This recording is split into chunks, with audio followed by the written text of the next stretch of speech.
Hey folks, Matt from artoftheimage.com. Had an interesting viewer commentary feedback that got me thinking about camera upgrade cycles. And if you're like me, you've thought about this and how to maximize what you're getting out of your camera without having to always pay into the latest and greatest. In other words, do you need, I know like with cell phones, this is where I'm going. I don't always need the latest and greatest. I usually try and stay one behind. And like for instance, right now I have a Samsung Galaxy S5 and I plan on buying the S7 Edge as soon as the S8 is announced and available, because the S7 will drop in price and I'm getting two models above my S5 but not at the top level, so I'm getting a premium. I might even get it for free on my package with my cell phone provider. You can do the same type of thing with cameras. For instance, if you'd been shooting the 70D, the Canon 70D, and you decided the 80D wasn't enough of an upgrade for you, when the 90D comes out, and it probably will have a more resolution sensor and some other upgrades, hopefully 4K, then you would jump into that, and you'd saved money by not going with the more minor upgrades when you look at jumping in terms of when you skip a update. Then it becomes much more cost effective. And really, in that example, or in any real example, if there wasn't some earth-shattering feature, does it really matter that you didn't do each upgrade and you skipped one? I've got a viewer writing in, and this is the commentary that provoked this for me, or that got me thinking about talking about this. Train Tram Bus is the YouTube username.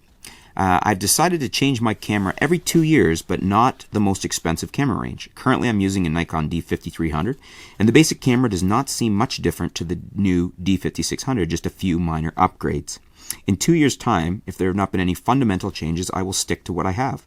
There are two reasons for this. The first being cost. I would find it difficult to justify spending L3000 on a camera just to find out it is out of date in 2 years' time. The other reason is I'm not a pro photographer, nor do I wish to drag around heavy cameras, and the Nikon 5 series, is just the ideal weight. So my prediction for Nikon is they will embrace smaller, full frame, and crop sensor cameras, but the overall design will remain. My great wish for Nikon is that I would like them to introduce or produce a 24mm DX Prime, which would equate to 35mm full frame. If they priced it similar to the current 35mm DX with similar quality, what a winner it would be. So some great commentary and feedback here, and I think this is a really good idea. And what do you guys think? How many of you are already doing this, waiting and not always jumping on the latest and greatest upgrade, especially in the case that he outlines here?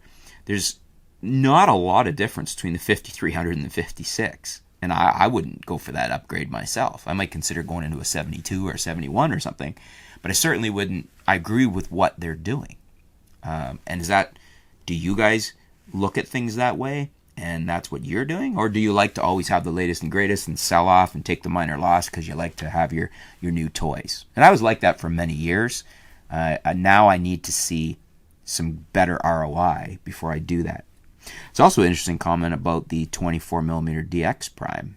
Do you think that's something that Nikon should introduce? Are you interested in it? Do you think it's something Canon should bring out, a 24mm EFS, I think is the nomenclature, crop sensor prime? Do you think it's worth them doing? Let me know in the comments below. It's an interesting topic. Thanks for your feedback, and stay tuned, folks. We'll be back soon here at artoftheimage.com.